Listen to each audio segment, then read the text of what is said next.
Corona தாக்குதல் ஏற்படுத்தும் பொருளாதார பாதிப்புகளை மார்ச் 22ஆம் தேதி எழுச்சி தமிழர் அவர்கள் தெரிவித்திருந்தார்கள்.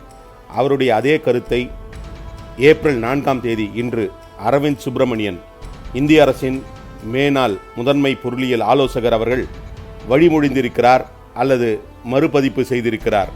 அந்த காணொளி உங்கள் பார்வைக்கு. Arvind Subramanian, former economic advisor, chief economic advisor, and now at Harvard. Thank you very much, Arvind, for joining us. Have we all understood how big this is? What's different about this crisis? Yeah, thanks, Pranoy.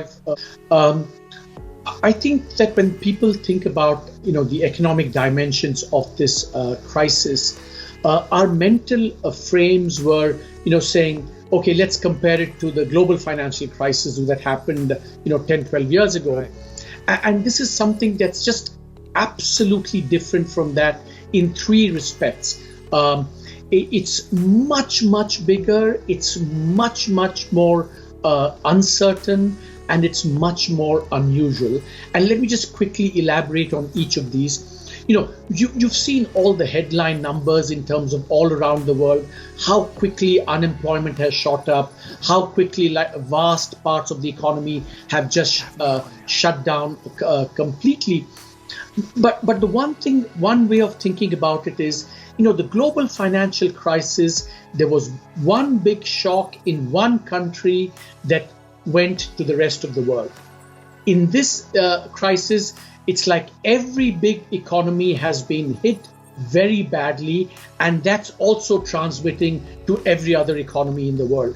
So it's like 100 shocks, not one shock, and each of that shock is probably 10 times bigger than what it was in the global financial crisis. So I think that's very big.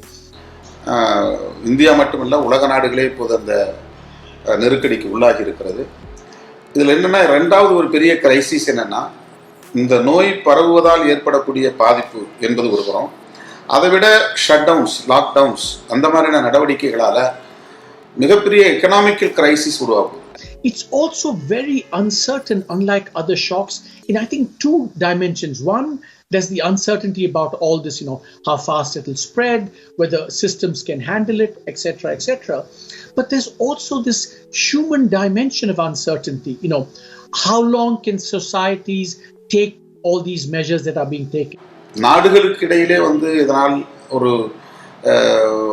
வார் உண்டானாலும் ஆச்சரியப்படுறதுக்கு இல்லை. ஏன்னா எல்லா டிரான்ஸ்போர்ட்டும் நிற்கிறது. அவங்களும் ஒவ்வொரு வீட்டுக்கு தேவையானதை store பண்ணணும்னு நினைக்கிறோமோ, அப்படி ஒரு நாட்டுக்கு தேவையானதை ஸ்டோர் பண்ணணுங்கிற கட்டாயம் அந்த நாட்டை ஆளக்கூடியவர்களுக்கு இருக்கு. The third uncertainty in terms of the response is how unusual it is. It's not a conventional economic crisis where demand comes down or the financial sector collapses.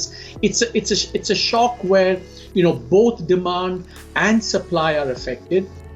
அப்போ அவங்களுக்கு டீசல் வேணும், பெட்ரோல் வேணும், அப்புறம் ஃபுட்டு, அது மாதிரியான உணவுப் பொருள்கள், தானியங்கள் வேணும், மற்ற பொருள்கள் தேவைப்படுது, உணவுப் பொருள்கள், பருப்பு, இந்த மாதிரியான இம்போர்ட் பண்ண வேண்டிய பொருட்கள். இதெல்லாம் எப்படி அவங்க அங்கங்கே பிளாக் பண்ணுறாங்க, எல்லா பார்டரையும் க்ளோஸ் பண்ணுறாங்க.